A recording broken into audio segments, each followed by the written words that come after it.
Welcome back, ladies and gentlemen.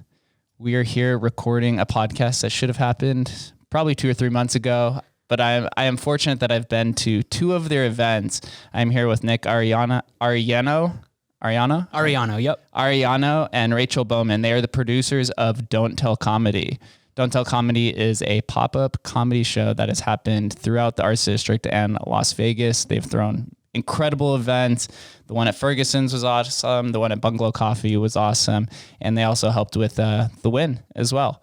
So with the Dimitri Martin, which I was also fortunate enough to attend. So thank you both for coming on here. Thanks for having us. Fortunate enough to attend. I thought this guy won. He did. There you go. He won the tickets. Hey, I was surprised, but look at the luck. It was perfect because Dimitri Martin's like one of my favorite comedians too. I've been following him since his Netflix special a few years ago. That's awesome. I saw a bunch of people just like hyping up the advertisement that we had at Bungalow Coffee, and we're like, what the heck are they doing with Dimitri Martin? And again, I had to go through on the show just explaining, this is literally a raffle. Just join. Yeah. I got to see Dimitri Martin for free at like Sonoma State University. And then he brought it up in that show. And I was like, yes, full circle. I love all full circle moments.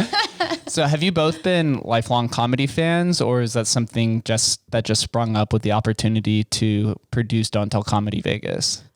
Well, I guess in the comedy world, I've more shifted my focus on sitcom writing, which again is well endowed in the comedy world.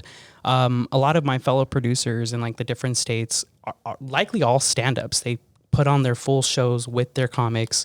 Whereas I have this more bigger appreciation for just producing it and building this community-like basis around comedy. But again, sitcom writing is kind of what drove my force into like branching into the comedy world. Aside from doing, I think like 7 total stand-up shows in my life, I popped on some open mics, did like 2 bookings, but I'm like, okay, I think I just enjoy writing about the shit that I talk versus like going up and saying it on stage. So, again, my branch into comedy was relatively new, happened about like 6 years ago, and thankfully still going strong today. So. Yeah. Very good. Yeah, my background's just in events. So I started with Don't Tell Comedy as wanting to do like pop-up events, doing stuff like that. So I'm always like the behind the scenes person, like logistics. I'm your girl. Super but smart. Getting me on a microphone, not going to happen. Well, we're blessed here to have Rachel on the microphone. I know. And I'm dying a little inside, but I'm here. She's doing great. She's literally doing great. Look at her highlights. Thanks. Yeah. If anyone who's listening has been to a Don't Tell Comedy show, Nick is running around on the mic. You're like the MC of some sort. It's a whole process. Yeah. Or hosting it, producing it, and I think at times filling in as the photographer and just making the show happen. Yeah. It's been a really fun time. So what is it about the pop-up aspect of the show that is so enticing and is one of the reasons why Don't Tell Comedy does so well? I would say, frankly, just the partnerships that we're able to establish with the local businesses, whether it be in Summerlin, in Henderson, downtown Las Vegas. It's this idea that we can turn any type of business into a comedy stage as long as you have an outlet and a bathroom that people know the code to. Like it's a whole thing. And frankly, again, we've built this idea around bringing folks to businesses through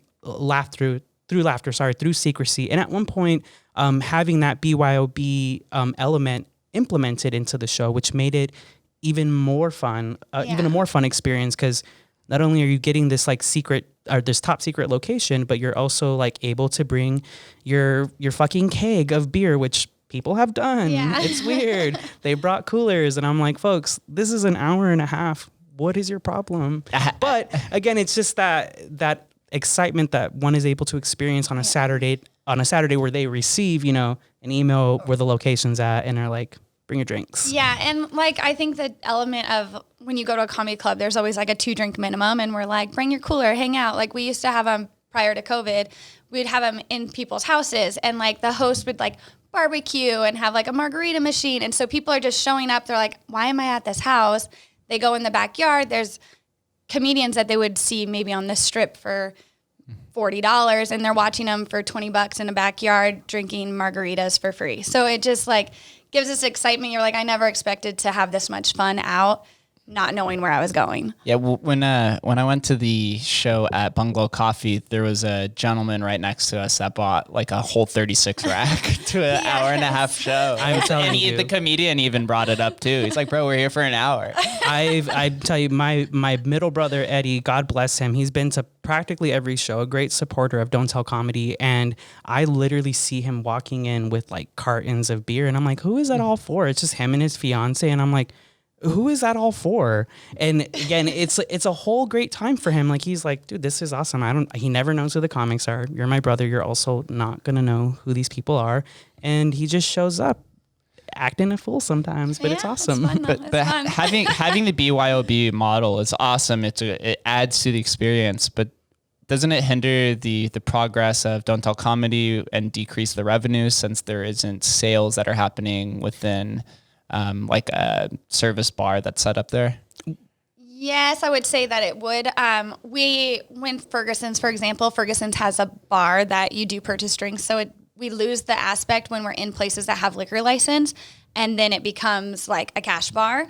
But at the home and stuff, there's no revenue to be made at someone's house. So prior to COVID, things are a lot different now. So I think Bungalow was our first show that had BYOB. Yeah, that we brought the BYOB element back in 2021. It was definitely a different experience. It was something like, again, that we were able to manage all of 2019 and, you know, just furthering the business and connecting with more partners around the city. It's like, okay, liquor licenses come up. And again, it's just the whole process. But again, it really doesn't hinder much, frankly. Again, you're grabbing about 80 to 100 strangers into a business that they've likely never been into. And you have, you know, the opportunity to have your staff up and go and talk about your business and try to tell people like, look at what you're missing out on. Yeah. Again, Bungalow Coffee is a chic, you know, coffee shop out in the downtown area. And we're like super grateful to be great partners with them. And there have been a handful of folks that have never been there because residents aren't making the trip to come to downtown.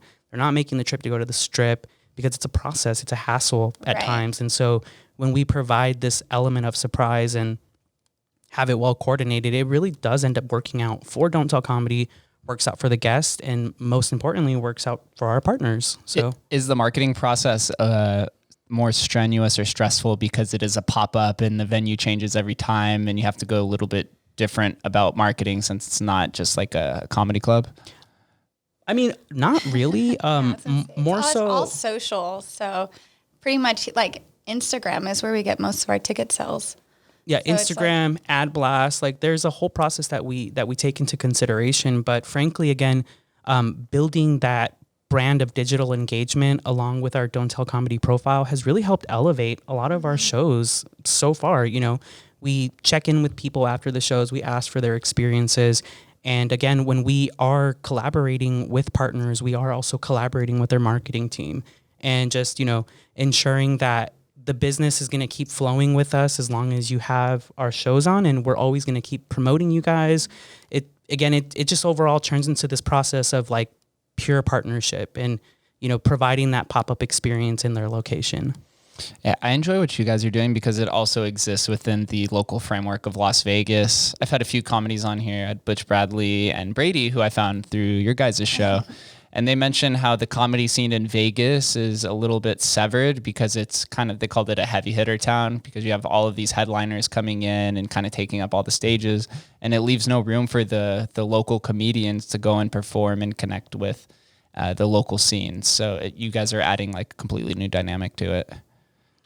Yeah, I mean, I would say that's kind of how it's been since the beginning. What a lot of folks, I would say, fail to realize is that Don't Tell Comedy it's a branch from a huge comedy show out in Los Angeles. Like we are the local branch of that this huge show, and we also do tend to our comedians that are out in LA.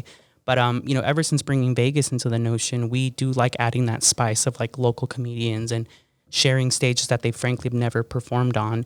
But again, it has been a bit of a process too. Again, as I mentioned, we have Don't Tell Comedies everywhere. And again, when we have folks that have been on a New York show or a Chicago show or Boston show and they're passing by Las Vegas, it's like, you've been on so many of our shows nationwide, pop up onto a Las Vegas stage.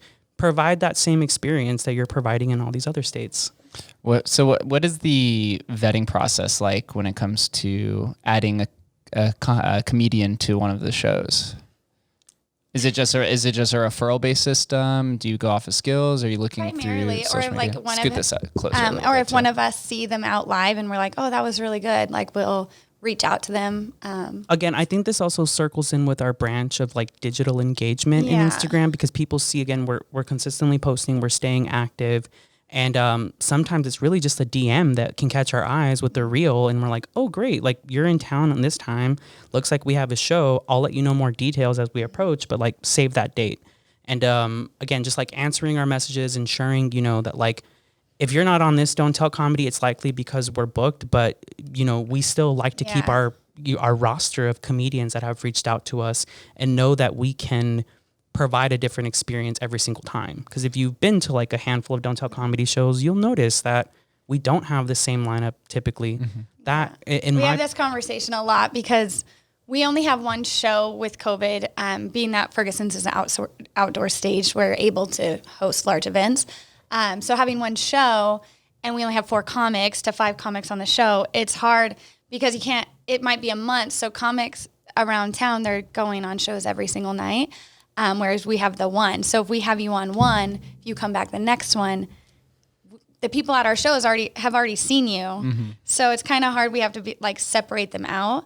So we'd be like, okay, you're on this show, but you probably won't come back for like another 6 months or so, just because we have the one show where most people are used to 3 nights a week, on different shows. So it's kind of difficult for us on that. Yeah, end. I was going to say, I also do like to reiterate that, again, throughout these 3 years, including the pandemic, we were able to establish a fan base and regular supporters that come out to frequent shows because they enjoy that excitement of, again, the random comedy show, possibly BYOB. And again, if we are providing a different experience every time, we're really also honing into a bunch of the locals that come and drive out for this, We're not a show that goes on nightly. We don't perform at dive bars. We perform at a coffee shop in downtown. Yeah. And at random times, we go to alleys. In alleys. We do Ferguson's, Las Vegas's most immersive city block. You don't know where we're at. And again, I like to keep up the freshness of our show. And that entails letting new people in, adding, more LA comics to our lineup and building this flair around it that gets folks excited again to literally, on the day of the show, hop on and see what next show we have coming up and be like, okay, I have to just buy my tickets. They're $25. Just buy the next ticket and we'll see you there. It really reminds me of the old school rave days, of Pasquale back in LA, where they wouldn't tell anyone the venue until the days leading up to it. So there's that secrecy, maybe a little bit of anxiety that you want to be there. But the most, I guess the largest aspect of Don't Tell comedy that piques my interest is that you guys are digitally native. You don't have to spend costs for a comedy club, right? For commercial real estate. You do all your marketing digitally and then you find a venue thereafter. It's the complete revolution of how I feel most of these comedy stores are going to go because COVID's kind of accelerated a lot of these trends that existed already. And so you're saving a lot of costs from rental, from staffing, and you just go through and you basically just rent out the space at a time. Yeah, absolutely. And typically it's not even renting out the space. It's mostly just partnerships, working together to promote each other and support each other.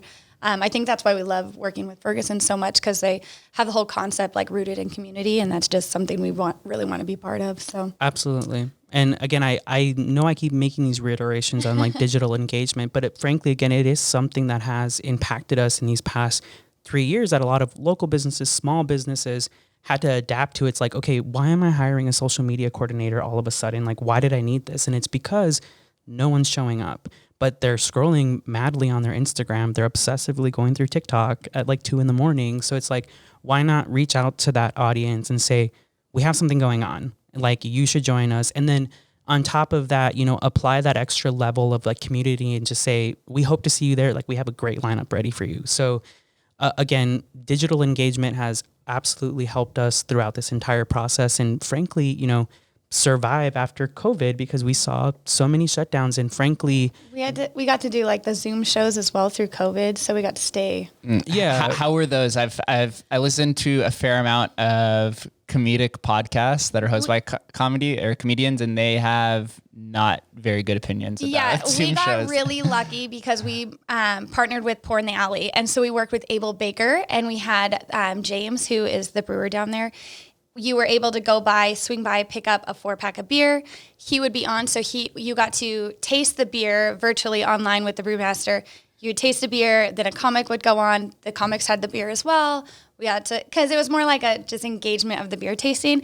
So it was a little awkward for some, but I think it worked out really well, Yeah, actually. also like we had great feedback on that. Yeah, and the setup wasn't this. So it's like we were actually, checking in like on the technical aspects and just like trying to like push through and like motivate people to come and be like, hey, we're working with comics who you've likely seen on a show last year, or just going off on that branch. But again, and we are very fortunate. We had who you got to see at Danny Jolly's. Yeah, Danny Jolly's. Yep. He was on that one, and he's just really good at working with all the systems and stuff. So he had like prepared before, where he had like green screened himself in the back, so he was having a conversation with himself, but it was just green screen. So it was his insane. Was awesome. Yeah, it was a whole experience. Yeah.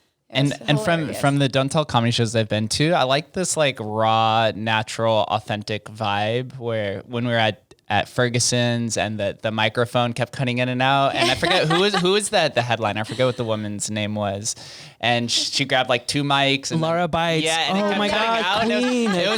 Laura Bites. It was such a hilarious bit that you could tell was authentic and like in the moment, and you don't see those kind of things happen within normal, like in comedy clubs, because everything's produced, it's regimented, it's organized. But when you're renting out a space and you're in an existing business that doesn't host comedy shows, you have to prepare for the unexpected. Absolutely. That is one of the main things about pop-up events, is you just have to go with the flow. Our alley show, for example, is he doesn't like to talk about it. I'm just like he hates talking about it, but I just think it's hilarious because the lady had double booked the venue, and we show up and we have like a line outside, and Nick line of 80 people, I must say, or a little bit more. Pissed. So I'm like, well, we can't send everyone home. We're making the show happen.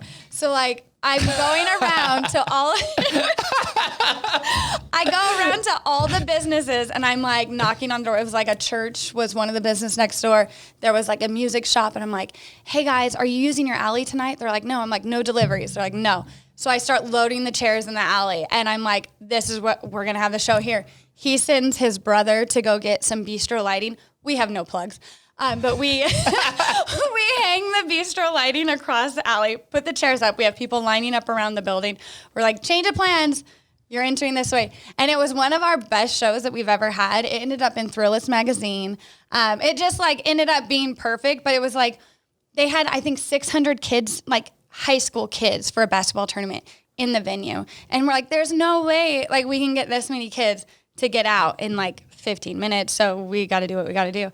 And it'd be incredible. It was really fun. There was, who was on that show? Oh, Jocelyn was on that show. Yeah, Jocelyn Sharp and Matt O'Brien. Ended up being amazing. Yeah, it was also, again, I think this like interpersonal experience with myself as well, because like, frankly, I was... I always just give him a glass of wine, like, you're fine. Oh yeah, no, that's like tradition. Rachel, again, and this is like a whole secret between us, is like there's always a glass of wine before the show, a good glass of red wine before the show.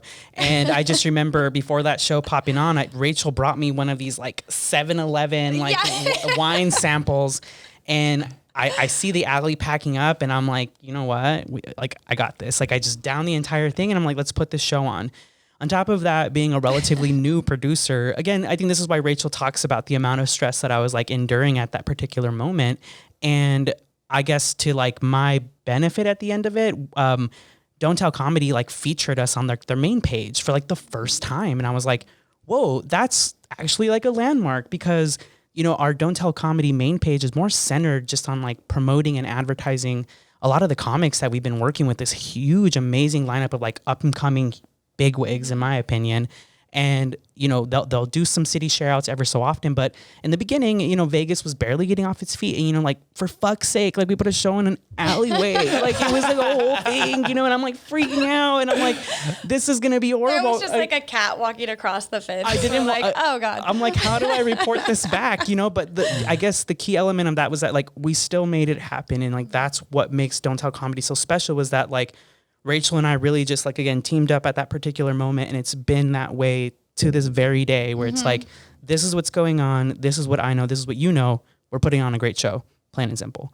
So, yeah, we have just like the look alleyway. Across, like we just catch eyes and we know what we need. We're like, yep, like no words need to be said. We're both like on the same page. So it's been a great partnership. And honestly, I kind of like the outdoor comedy shows. I've been to one now, and I do like that randomness. There was Sam Morrell showed up that I was watching, and he was performing on a roof, and there's like planes flying over, and like you said, cats in the background. Yeah. Yeah, I know our shows in New York are like hosted at the top of like a hotel, like literally out viewing the entire city. And I'm like, I need to go to a New York show. They're gorgeous. Like the props of the producers out in New York for making stuff like that happen, because again, Don't Tell Comedy is becoming this experience that's popping up in like, cities that we all like never heard about, but we're making it happen. Like, we're trying to implement this brand of community partnerships and comedy all in one, with wherever we're at. Are there any dream locations in Vegas that you would love to host a pop-up at? I feel like I want her to answer this. I feel like Ferguson's main stage was one of our like goals, and the fact that we have the and you hit that early. Yeah, that was a thing. Like, we started with Ferguson's like pretty much at the beginning. We were like, in the residency area though, so it was a small stage, maybe 100 people. I think it was like our fourth or fifth show. I think we had 125, if I remember correctly, sold out. And then absolutely. Whereas Ferguson's main stage, we have 250. So starting off at like the residency and just seeing that like Ferguson's was developing something super huge in the back. We're like, okay, we're gonna get our hands on this. We're gonna get our hands on this. And with pandemic happening and everything still trying to like go in motion, like we came back with the residency at that yard, and so far been able to collaborate with Ferguson's far more than we've ever expected, honestly.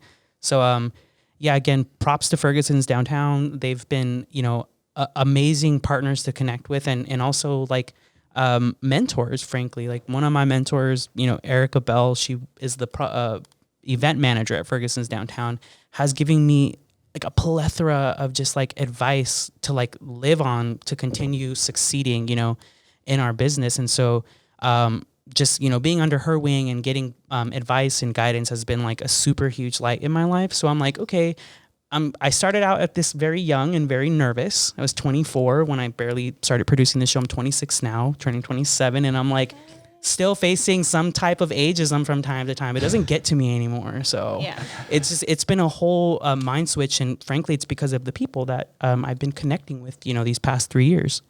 You have to be able to eat shit in the beginning. Absolutely. We all do. Absolutely. And I think, growing into a business alone, it takes this heavy toll on you from time to time, and you fail to realize that, okay, there are a lot of people that are barely doing this like in their 30s or inching towards their 40s. And so you really have to jump into it with this perspective of like, just get it fucking done. Like, you don't have to wait for this. Why are you going to wait for this? And also you have to prepare that nothing's perfect. Exactly. And I frankly learned that from the Alley show. That's what I learned. I was telling my friend Lacey before we started recording this that my first business, I had an antique store. I had to go to the business office probably 10 to 15 times to try to figure out the paperwork, kept misfiling things. People weren't telling me, and it becomes strenuous and you want to give up. But then once you reach some sort of success or a milestone, then you're like, it's all worth it. It's piecing and that whole together. Thing washes away. Yep. It's somewhat piecing together. And I think, that's how we started in Don't Tell Comedy. Yeah. Like, we frankly started in someone's home, which I thought was going to be my interview. A house was your first event? Yeah. It was so like we walked in and I was like, hi, I'm Rachel. He's like, I'm we're just Nick. like standing there like, we have no idea what we're doing here. So literally. Tell me the story. How did the first event end up in somebody's house? a couple here locally, they went to a Chicago show and they loved it. And then they went to a Chicago show, they loved it. And they were like, we want to have this at our house. So it was so far away. It was like way out past like the back end of Anthem. So we like show up. It's like no street lights. It's just dark. I'm like knocking on the door. I'm like, I'm definitely in the wrong place. Like this isn't it. Yeah, I want Rachel to give her story because like I have a completely like full on 360 turn from that because I remember my first Don't Tell comedy like very vividly for what I thought was gonna be like my interview. I'm like, okay, this guy's gonna like teach me or like talk to me about possibly producing these Don't Tell comedy shows. Like I mentioned him, I've done stand up a handful of times. I'm mostly focused in on sitcom writing and script coverage and editing and the fact that they invited me out. I'm sorry, it didn't even feel like an invitation. It's just like meet us here at this time. We're gonna talk, right? So I'm like arriving in what I think is Inspirata, right? Inspirata, Nevada. I don't know. And It's so far. I don't know. It was so It's like far. we're in Hendertucky now. I'm like obviously getting like a tad bit nervous, and I'm like, okay, like what's going on? So like I arrive in this like very dark like residential home area, and I'm like, what's going on? Like, and no, you have no idea. Like I called my boss, who's my boss now at the time, and I'm like, I don't know if I'm at the right place. And I was like, frankly, like, wait, where am I at? Cause like, this is really weird. It was getting super sketch. I had no idea what was going on. But again, like that's what I'm discovering now is. But it was all that new construction out there at that time too. Super. So it was just dark. Like there was like, something going on. Not right. And I just recall walking in and seeing a layout of like 60 chairs. And I'm like, oh my God, there's a stage. There's a Don't Tell comedy logo bannered up. And I'm like, okay, I meet Rachel and then I meet Todd Dorham, and Todd Dorham happens to be one of our LA producers. And God bless that man, because he was like watching me be a nervous wreck the entire time because I didn't know I was walking in. Go up on mic.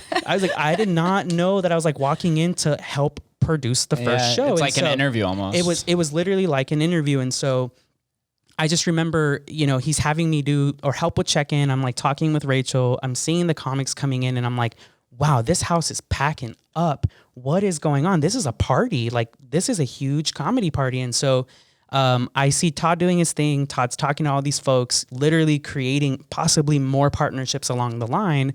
And I think 5 minutes before he went up, he's just like came up to me. He's like, you do stand-up comedy, right? I'm like, yeah, I do. I have. And he's like, all right, so I just need you to like go up there, just say a couple of jokes, talk a little bit about Don't Tell comedy, and then introduce me. And I'm like, what? Heart's immediately going 180. You have zero I would have turned around and walked right out. You have zero idea. I just remember recalling in my head, I'm like, Instagram. I need to go on Instagram really quick. And I'm just like looking everything up. I'm like doing heavy research in that 5 minutes, preparing myself for God knows what I got myself into. But Todd is there watching. Everyone's watching. And like I go up, and I think the first thing I ever said was like, guys, this is crazy. Like even Google Maps was like, where the fuck are we? Because I have no idea. It really was. Google Maps was like, dude, what's going on? And I'm like, I have no idea. But the fact that I was able, because we started to lose service like right when you got out there, so your maps were like, the maps were all cringed out, and I'm just like, okay. So I go on about talking, introducing Don't Tell comedy, and then like I pass the mic on to Todd, and I'm like, okay, that just happened. So now I'm doing music, right? And I'm like controlling the music, making sure that I followed those instructions that I heard at the beginning. And it wasn't until the end that I'm like helping collapse down the chairs that like Todd is like speaking with other folks, and he's like, oh yeah, I mean, you don't have to talk to me, but the Vegas producer's right over there. And I'm like, what? Okay. I was like, so I pretty much got the job. And he's like, I believe in you. I know you're going to do a fucking great job at this. And so we have a residency, baby. And I'm just like, this is what this man kind of invested into. And it was more about taking, that courage in that 5 minutes to say, you know what, like I am going to go on that stage. I have stage presence. I can, spit out a joke or two. It's what I just do randomly on scripts. If I'm reading something, I'm doing some script coverage, I cross something out and I can add something of my own. And it really just took those like 5 minutes to like pivot everything and go out and but like introduce my first Don't Tell comedy and then start producing my own Don't Tell comedies. Wow. So your life was literally changed. In just it was weird. It was an instance. It was a weird snap. And I know that like I kept in touch with Rachel afterwards, and I'm like, look, Rachel, like I'm going out there. I'm going to start connecting with people. I'm going to get us, a show. And Rachel at the time, I know you were volunteering at the time. And then events. I was like, just do this with me, like literally. And so Rachel's been part of it since the beginning. I've been part of it since the beginning. Rachel, were you in immediately? She was like, she just jumped onto the first produced show. And it's crazy because like, I know our first show, we rented all of our chairs out. It's Rachel and I usually sweating at every single show because we're the ones just like unpacking the car, putting the stage together, doing sound checks. And like, I think 2 Ferguson shows ago, like we were doing the same thing. And I'm like, this is February 2019 all over again. But at the same time, it's such a good feeling, right? So it feels like it's the best day when we have a Don't Tell show. And then once it's over, it's just like, I never go straight home. Like, I'm so tired because I've been there all day and I've been sweating. And then during the show, I usually have like a glass of wine. And then as soon as it's over, I'm just like, so like my vibes are just like, I cannot go home. I just want to keep the night going. And it happens every single show. And I'm a homebody, so it's same. But I'm just like, it's the best day. I love it. And a lot of Ferguson's people, like Erica says, it's like her favorite time of the month as well. And they have so many events. So it feels so good to hear that. So did Todd give you guys a playbook of how to operate a Don't Tell comedy show, or did he just throw you into the fire? No, so it wasn't about being thrown into the fire. Like I recall getting like this playbook at one point at the beginning of like our Don't Tell comedy phases, and just like reading it word by word and trying to understand, the structure of like, how am I approaching people? Like, what am I saying? What am I doing? And I also did recall like asking him a ton of questions at the beginning, and he was like taking it all in and was like, you're doing a good job. You know how this goes, or at least I think you know how this goes. I'm like, no, I know how this goes. And, we just took it from there. And again, just like reestablishing, my connections frequently with Rachel and saying, what ideas do we have? Like, what can we work with? And again, ever since this day, it's been just like that. Like Rachel does a great job on operations. She helps in the background. And frankly, I'm the guy that will go up and just like talk shit on a mic. Yeah. Like it happens. And that kind of just developed like over time. But I can't say that it was like a rocky beginning because again, Don't Tell comedy had already been so popularized in LA, and the fact that it was branching out to Vegas was like, okay, now it's about me like reaching out to comics on Facebook, and then like, going on Instagram and just introducing myself and saying, hi, my name is Nick. I'm the producer for Don't Tell Comedy. Would love to have you on a show. And again, I do recall times where these people never wrote me back, and I'm just like, okay, well, that's fine. It's a little discouraging because I'm like, here I am thinking you maybe want to be on this show. I mean, why not? Like, but again, churn for the better. We get our messages and we're just like, okay, like there's people that are actually messaging us now. It's like, it's like a 360. So. Yeah, for sure. Well, our first show outside of working with the LA team on our first one when we met was Michael Longfellow. And then we had Robbie Goodwin, and Michael Longfellow has been on NBC. What is that? I know it was a stand-up show with Chrissy Teigen. Yeah, God bless Chrissy Teigen. But we were like, we just had such great comics, so it locked us in like right away with having what we can give to the community. It's like a hierarchy. It's a similar. I have a similar relation with podcasting where it's like people come on your show because they're like, oh, Nick and Rachel are on your show. Like I'm big fans of them, so I'll come on your show. So it's like you have to continually climb this pedestal until you get those like main stage acts that you'd want, or the ones that are really sought after. Yep, absolutely. I fully agree with that. And again, it's kind of been the process since the beginning, frankly. As we mentioned, there are no perfect beginnings. Always have a rocky start, no matter what we're doing. Like I literally butchered your name as we started this podcast. It happens. There's no perfect start. Are there any pain points that you guys are trying to push through when it comes to Don't Tell comedy right now, or in just the all-inclusive nature of Vegas? I would just say, keeping up with our mandates and keeping, our staff safe, our guests safe, our comics safe, and just really just reestablishing with our partners that like, hey, we are trying to provide this like safe experience for you all and not host like a super spreader event, and just really trying to keep some form of entertainment alive in the Arts District and Summerlin, Henderson. And so far, again, that sense of trust and like that communication that we have with them has worked out. And like I said, it does take that extra boost to say like, I need to stand by my comedy show, and I need to let you know that I'm standing by you as well. And this is between us, and we're just making sure that we're going to provide this experience together. And again, like I said, that's where, we build partners such as F45 Training, Bungalow Coffee. We've done shows in hair salons, like it's Teach for America. Teach for America. Like we randomly did a show over there on 7th or 8th Street, I think. And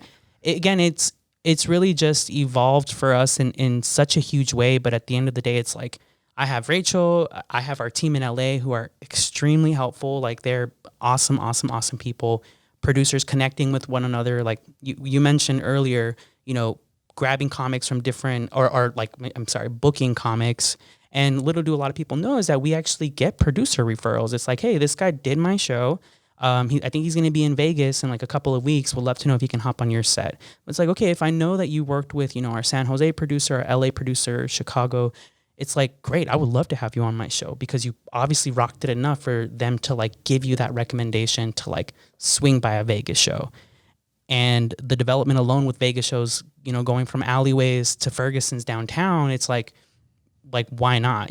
Why not recommend that comic to go and like jump on that stage, get awesome photos taken of them, and just provide this experience for a lot of folks that have not witnessed like a Don't Tell comedy, because you'd be surprised. Like we have a lot of new folks that come off and on, and they're like, "What's going on?"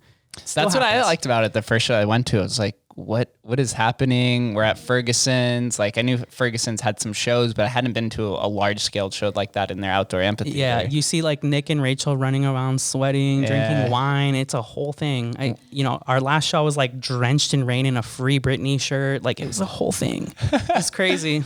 Yeah, it was the first show's coming back. We were still in mandate, so we were doing like the 6 feet apart. So that it was a little harder on those shows where we had to really, be security. Like, don't move your blankets, don't move your chairs, stay apart, wear your mask. So those ones, and then I think we're about to be continuing this coming up show as well. Most likely we're getting updates every day from our partners and just trying to go about like how are we going to continue the process of our show that we have upcoming. And again, keeping up with that digital engagement, it's really just like a process that we like to take on and make sure that we are continuously establishing and not just like leaving these people off and like hitting them up again later in a year and saying, hey, can we come back? It's like, no, you guys been with us all along. Mm-hmm. Seriously.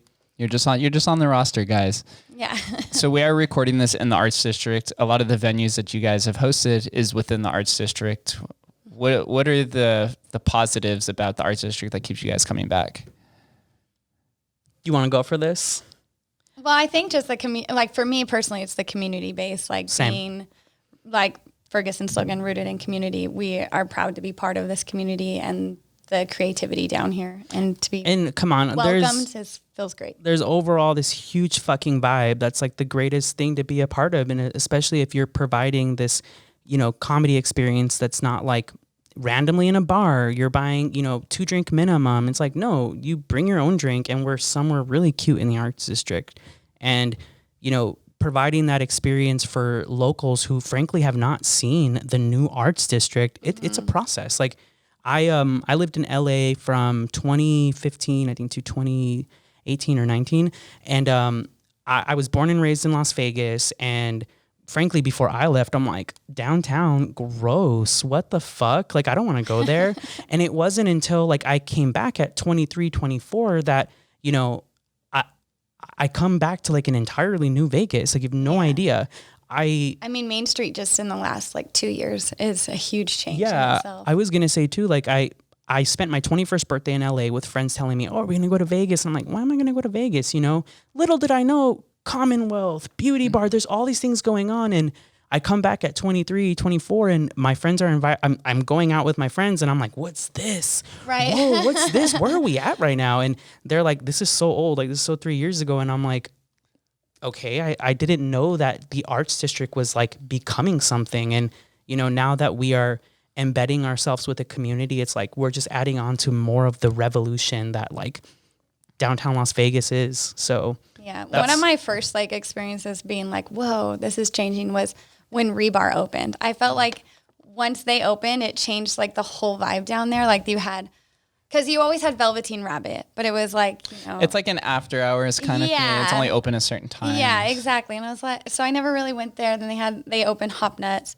And then they had Rebar, and Rebar was just so cool. You were just like, it was, because at first it was, well, I mean, it is still, but it's like a thrift shop, basically. Yeah, right? it's an antique store and bar combination. like- I had Insane. I had Derek on here, and he said you could literally buy anything in the store if you wanted to buy if you wanted to buy the bar top, then he'll sell it to you. It's so cool. I love it. And then that's just horrible because then you start drinking, you're like, I'll take it. I'll take that bar stool. I need this. He told me on the podcast that somebody tried to buy the bar, literally the bar top for $3,000 one night. my Yeah. gosh, he was like, if it was at the end of the night, I would have sold it to him, but I still need the bar top for the rest of the night. And they've grown so much since the first time I went in there. They're huge now. I love it. They're one of the true destinations down here, especially with our outdoor patio. They've been hosting a lot of entertainment, a lot of events, a lot of musical acts. That he told me that Bunkhouse was like, since Bunkhouse hasn't reopened, half of those acts came to Rebar, and then the other half went to Ferguson's. Oh, right on. Very cool. Freaking awesome. And I think, again, overall, answering your question, it's like connecting and plugging into that community and really showcasing what Vegas is becoming. I think it's super important for, our fans that come out from Henderson, that come out from Summerlin, and are like, whoa, what is this? What's going on? And parking your car in a 10-hour parking lot thing and just like bar hopping, like it's become a whole experience for folks. And I frankly enjoy seeing it. I'm like, this is awesome. We get to be a part of this experience and just like bring you a random comedy show and you can go get fucked up afterwards. Yeah, exactly. We're part of the cultural renaissance out here in Las Vegas. Feels like it. The Strip is its own thing now. It's very corporatized. Downtown is downtown, I guess. That's the best way to describe it. You have probably the strangest combination of people down there. But I think why a lot of our generation comes down to the Arts District is because there's no gaming down here. There's no gambling. So you could truly come down here and just be yourself, express. There's a lot of art. There's bars, antique stores. Correct. A lot of creativity is happening down here. And it's not nearly as sketchy as it once was. As it once was, yeah. More seriously. residential. This building just opened up a year ago. There's a new residential complex that's opening up across the street in a few weeks. So you're going to see more people down here. We should need a grocery store. Yes, Oh I know. my gosh, yes, a and grocery can we all store. Just, like, vote for like a Trader Joe's, please? Will we see a Don't Tell comedy inside Trader Joe's? I feel like that'd be You have zero idea. Like that could absolutely happen. host it in aisle 5, right? Oh, 100%. We'll make it happen. Yeah, I live down in this area as well, and sometimes just like shopping in general is just kind of a hassle for grocery shopping. I have to go so far. I will say I would say about 3 or 4 months in for being like a new resident in like the downtown arts district. And frankly, again, it's been like a different experience. And again, as I mentioned, like I'm local, I was born and raised here. And I think my parents at one point were like, why are you moving downtown? I'm like, no, one, all my work is down here. Like a lot of my work is starting to revolutionize around this whole entire area. And 2, I'm like, it's not what you think it is anymore. Like you just like need to come down. And so, they've been to like Ferguson shows and they're like, whoa, like again, Vegas is literally transforming from within. And again, as you mentioned, being part of that cultural renaissance is like, okay, if we are continuously, connecting with our friends all around this district, it's like we're going to continuously keep the vibe alive with comedy, and it's always going to be secret. Again, to the moment of the stage, I and Rachel are the only people that know who's booked, and it will likely continue to be like that. So do the comedians know the location before the comedians before the usually day? They know the location. I'm like, do they get to partake in the mystery?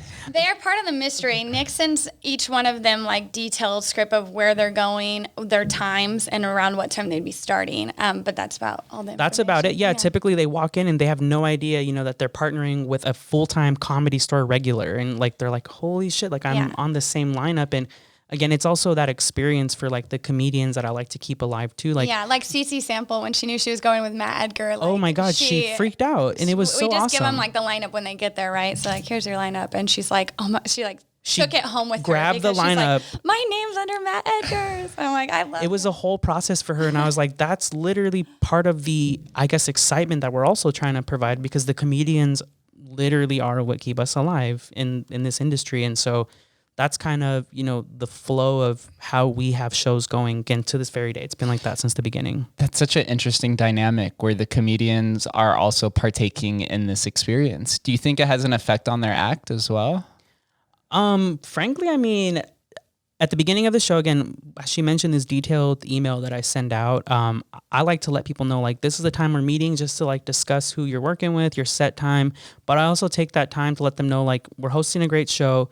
You tell me what your opening credits are. You tell me what you want to say, and we're just going to keep the show flowing. You come, you perform, and you go. Like, it's nothing ever more than that. And we want to steer away from any type of like drama that can come with that and just say, you're coming out here and providing a show and you can head right out. And it's usually not like that whatsoever. But again, I do like to establish that sense of community at the beginning and letting them know, like, this is who you're working with. And again, I typically host the shows. Like I come on, I just do my talk, but I'm also like introducing the comics and tying comics in together through like narrative stories in between sets. And I'm like, okay, this works out. And then they end up having a drink with each other at the end of the show. Like, I've seen it happen, and I'm like, this is literally what connections are. This is how connections could be easily be made, because these Las Vegas comics, for example, are not preparing, to like work with said LA comics that we can book, and then out of nowhere find themselves on the same bill and are like, great, this is an awesome way for you to connect. You guys are in the same realm.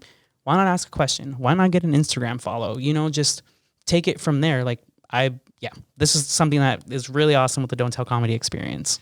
And we're like all over the country. So like he said, if like we know of someone from a different, that was like on the Austin one and they recommended to Nick also likes to do the same thing. Like, oh, so-and-so is passing through Denver this week. You should have them on. So it becomes like a whole Don't Tell family. So once you're part of the family, like or like we've had people reach out to us like, hey, can you get me in contact with this producer?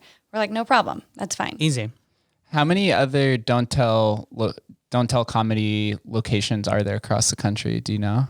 I forget the number exactly, but changed this year, it's changed this year as well. And we have them mostly in major cities. Like, again, I know we have our Texas branches, Nevada, California. We have Chicago, New York, San Francisco, Boston. It's really just scattered all around, and again, continuously popping up every other month in different places. Like, we have one in Richmond, Virginia. Like, it's literally a whole thing.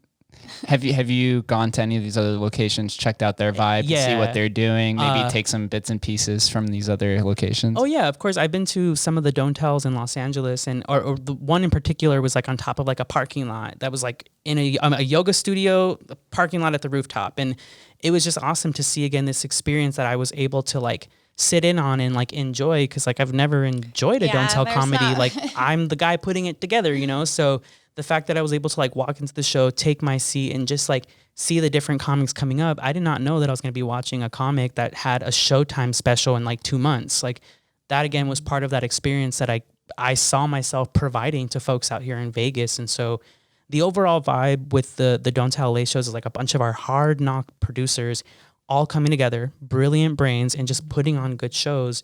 But again, continuously promoting and advertising our socials, advertising the idea that we can pop up anywhere. I'm like, this is brilliant. We're literally connecting with these folks who are like engraving themselves in partnerships. So you're both actively contributing to the growth of Vegas becoming the experience capital of the world. It's been the entertainment for a while, but adding features like Don't Tell Comedy, and a lot of these casinos are building podcast studios and trying to tap into the internet communities, where that's what you guys do. You exist solely within the internet communities. I'm literally a child of the internet. Yeah. I swear. Like, you look at my YouTube channel from like 2012 and my old Vines. I was gonna say, are you gonna bring up the Vines? I'm gonna have to. I didn't know. Never You're a look. Vine star. No, I'm not. I want to hear the story. Viral. Yeah, tell. There's no story to this whatsoever, other than I was in high school at one point. I had a camera that recorded 6-second clips, and I was an idiot. But they were funny, and they led me to some opportunities to like, write, like ghostwrite for a couple of like vloggers and stuff, but also just like, again, providing me with these experiences to like full on immerse myself into comedy writing just by being an idiot on Vine off and on. And I think some of those are like in random compilations on YouTube. Can't find them, won't find them. And come on, give us the link. I gotta know. Again, I have no idea, because I remember looking them up like maybe a couple years ago, and I was like, oh my God. I used to make dumb sketch videos at Best Buy. So I worked at a Best Buy before, and when I transferred over to California, like I literally made full on skits for Sony. Like I would help the Sony rep, would grab their cameras and just say, hey, like I wrote something really quick. It's like 10 pages, and I just want to like, I want to just film it right now. We get our like approval from the boss. Like we're creating a demo with this Sony camera that this Sony rep is here advertising. And so, again, I have all these like random skits that in my Best Buy uniform of like me avoiding customers, me yelling at dogs. Like it's a whole thing. Like it just, again, it's helped me grow from within, but I will say again, I am a child of the internet. I'll continue to be forever and I don't care. So yeah. A digital nomad, as we say. Yes. Right? Can I just say, like, I am also like part-time nerd. Like I put a PlayStation 2 emulator on my Mac and I've been crying for like 3 days. Are you playing Vice City? I haven't played Vice City. I've just been playing a couple of like older games that I played in like 2005. Like if you guys are aware of like any of the Tekken series, like I've been playing Tekken on my Tekken Tag on my MacBook. There was this spin-off with like Nina Williams. Like she had her own game and I played that so intensely in 2005. And like now here I am in my apartment just like, okay, I got to get ready for a podcast, but like I need to find a save point because PlayStation 2 was save points. It wasn't just like, oh, we're randomly saving this on the cloud for you. Say playing memory cards. I'm playing memory cards. It's like a whole BIOS folder in my Mac that's like a memory card, and I, again, am crying. So, like, that's where, again, that's just a little bit more about me on the side. Can we get a video game section at Don't Tell Comedy Show to add to the experience? Maybe we'll get some comedians playing video games, like comedians getting coffee in cars. We are always open. Again, I would frankly say to just collaboration in general with any of the creatives that are out here. And I think, again, with our network of partners that we were able to establish, we're always able to put something fun together, but we always do like to engrave it in that secrecy and like that fun element of like, you just don't know who you're going to see. You don't know what you're going to come to, but like, this is what's included. We got to get you guys hooked up with like Life is Beautiful, unless that's already that would be awesome. In the track, right? You just like have a random Don't Tell comedy, not even at a stage, just like somewhere out, like in the middle of the music festival. That would be pretty cool. Did I ruin something? No, I'm all for adding all kinds of different experiences to it. Maybe Absolutely. Now I'm going to have to continually walk around. I know I had Brady on here. He told me he was going to be at Life is Beautiful. You know, Brady, again, was awesome. And frankly, it's crazy how we both ended up booking Brady for the show at the Wynn for Dimitri Martin. And it was really just like this crazy experience where like the producers at the Wynn were like, you know, we've been to your show. We know who you are. Like, who would you recommend to be an opener for Dimitri Martin? Because he like needs an opener.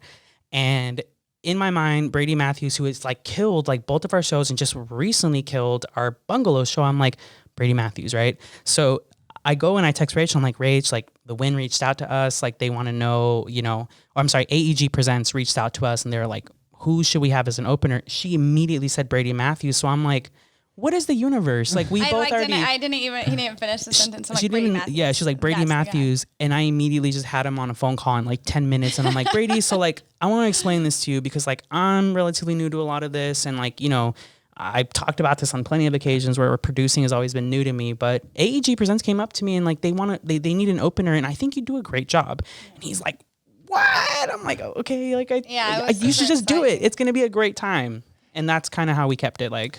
And he told me that he didn't realize that it was G-rated until he was like walking on stage. Yeah, I'm like, telling you, gotta be clean. Yeah, we were getting the instructions as they came along, like that very morning. Like, and I think the morning of the show, and I'm like, okay, it's crazy. Like, I think that's why we really thought of him too, is because even his like comedy isn't. I haven't heard him say anything that's like it's not super provocative. Yeah, no. He drops some cuss words every now and then. But it's what comic doesn't? And like he can be clean for sure. So he was amazing.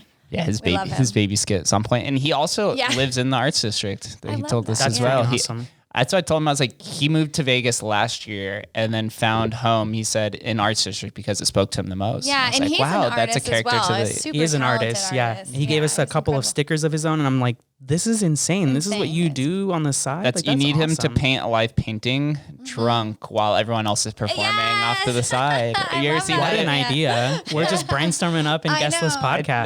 This is what we do, right? This is where all the alpha is. So everyone's gonna learn.